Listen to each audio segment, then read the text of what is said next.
कमरे के बीच एक बूढ़ा आदमी बैठा है। सफेद दाढ़ी, कांपते हाथ और आंखों में कुछ ऐसा जो उसने देखा है पर कभी बताया नहीं। उसने चाय का आखिरी घूंट भरा और बोला, बाबूजी, तुम लोग उस हवेली की बात कर रहे थे ना, जो तालाब के उस पार है। अरे मत जाना वहां, वो दरवाजा अब भी बंद है और बंद ही रहना चाहिए। दुकान के बाकी लोग हंसने लगे। किसी ने कहा, क्या वहां भूत रहता है? बूढ़ा मुस्कुराया, भूत? नहीं बेटा, वो अब भी जिंदा है। सन्नाटा छा गया, सिर्फ किटकिटाती लालटेन और चाय के भगोने की खनक।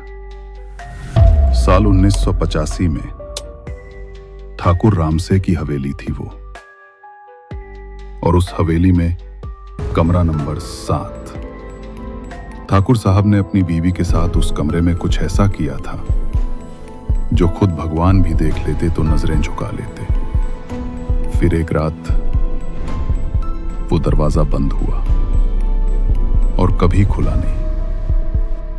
ठाकुर, उनकी बीवी और उनका नौकर, तीनों गायब।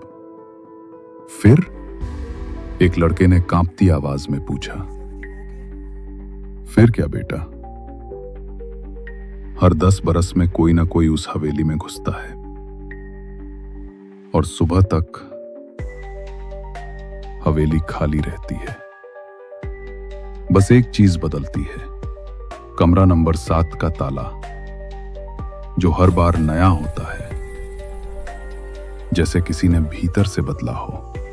बूढ़े ने सिगरेट सुलगाई, धीरे धीरे कहा, कल रात फिर किसी ने उस हवेली में रोशनी देखी थी, और आज दोपहर तालाब में किसी औरत का लाल दुपट्टा मिला। बूढ़े ने बात खत्म की तो कुछ पल सन्नाटा रहा। फिर एक हंसी आई। तो क्या हुआ बाबा, मैं जाकर देख लूंगा उस हवेली को, डर थोड़ी लगता है मुझे। वो था रवि, 23 से 24 साल का लड़का, शहर से नया आया, और उसकी आदत थी हर डर को मजाक में लेना। रवि बेटा, बूढ़ा बोला, रात में हवेली मत जाना, वो जगह नींद नहीं, सदमा देती है। रवि मुस्कुराया, अगर दरवाजा बंद है तो खोल देंगे बाबा। बूढ़ा कुछ कहना चाहता था पर रवि जा चुका था। चाय की दुकान पर बस हवा बची थी और लालटेन की रोशनी जो अब कांपने लगी थी। थोड़ी देर बाद ठाकुर हवेली के पास रवि ने अपने मोबाइल की टॉर्च ऑन की। सामने लोहे का फाटक था, जंग लगा हुआ। अंदर से कुछ हल्की फुसफुसाहट सी आवाज, जैसे कोई पुरानी दीवारें बातें कर रही हों।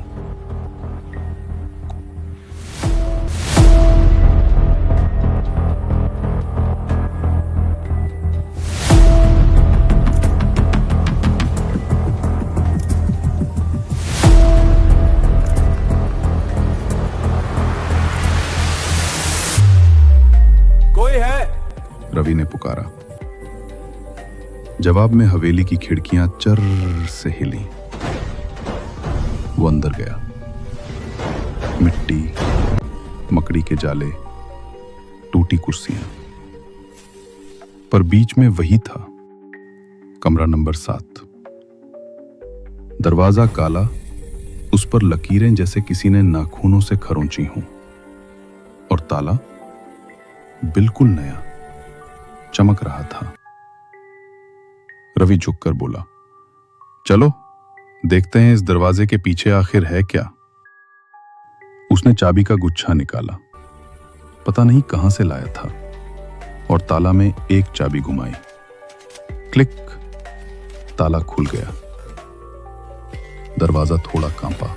रवि अंदर गया और जो उसने देखा वो समझ ही नहीं पाया। कमरे में दीवारों पर हर तरफ चेहरों के निशान थे, मानो किसी ने दीवार में इंसानों को दबा दिया हो, और बीच में रखा था एक शीशा जिसमें सिर्फ उसका चेहरा नहीं दिख रहा था। बारिश रुक चुकी थी। सड़क पर कीचड़ और हवा में गीली मिट्टी की महक। बूढ़ा हमेशा की तरह दुकान के कोने में बैठा था, मगर आज उसके हाथ कांप रहे थे। चाय वाला बोला, बाबा, वो रवि दिखाई नहीं दे रहा, कल रात से घर नहीं लौटा। बूढ़े ने सिर झुका लिया, फिर धीरे बोला, मैंने कहा था ना बेटा, वो दरवाजा अब भी लोगों को पहचानता है। क्या मतलब बाबा? बूढ़ा बोला, उस हवेली में जो भी गया वो किसी न किसी बात से उस कमरे से जुड़ा हुआ था। ठाकुर रामसे ने उस कमरे को जिंदा लोगों से बनाया था। दीवारों में वो जिंदा आत्माएं हैं जिनकी चीखों से उस हवेली की नींव मजबूत हुई। लेकिन रवि तो नया था गांव में, उसका क्या लेना देना ठाकुर से? बूढ़ा मुस्कुराया, पर वो मुस्कान डरावनी थी। रवि का असली नाम रवि ठाकुर था, ठाकुर रामसे का पड़पोता। लालटेन की लौ फड़फड़ाई और बुझ गई, बस बूढ़े की आवाज बाकी थी। उस रात जब रवि ने दरवाजा खोला, हवेली ने उसे पहचान लिया। उसी वक्त कमरे की दीवारों से आवाजें आईं, जैसे कोई कह रहा हो, घर वापस आ गया।